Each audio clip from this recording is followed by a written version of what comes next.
Hello! Meron lang akong i-share sa inyo na product na hindi alam ng karamihan. At must have din para sa, katulad ko na oil skin. Ayan, tignan mo yung face ko. Though nag-sunscreen ako, ayan, mas naglalabasan yung oil talaga. Kahit, yan, nakaupo lang naman ako, wala naman ako masyadong routine. Nakaupo lang ako, pero nag-oil talaga yung mukha ko. Eh, what if pag lumabas pa ako ng bahay?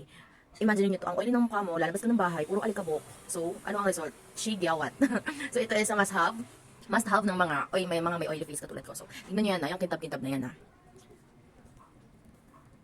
Bugs. O, di ba? O, wala na siya. Isa pa. Di ba? Kita nyo ba yung difference? Ayan, hindi na siya oily. Baga, ang iniwan niya na lang dyan is yung sunscreen. So, ayan, ito yung kabila. Kita nyo ba yung difference? Ayan, sobrang kintab niya, di ba? Ito yung kabila na natap na natin ito. So, ano ito? Ito is face paper. So, ayan yung oil na sinipsip niya. So, ayan. Itong, pwede pa yan. Meron pang spot na ano eh. So, ito. Ayan, o. So, ayan, kadiri. Ayan po yung langis ng aking mukha. So, ito is lagi kong, tapos ito, tignan nyo kung paano ko siyang, ito yung pinaka-lagayan niya. Wait lang. Ayan, so ito siya. Ang pangalan niya is Gekomo.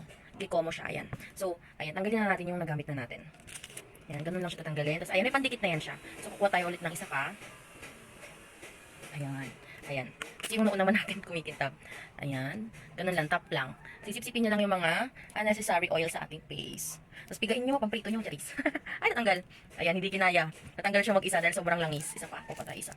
Grabe yung mantika ng mukha mo, sisi. Kuha tayo isa. Yan, ganun lang kukuha, didikit na yan mag-isa dyan. Ay, nako. Yan. Yan yung cause minsan ng pagtatagyawat natin kung oil ang mukha natin at lalabas tayo na hinahayaan lang natin yung face natin na sobrang oil. Ayan. Ay, naiwan, diba? Hindi kinakaya yung langis ng mukha ko. So, ayan, nakatatlo tayo. Sa mukha lang yun.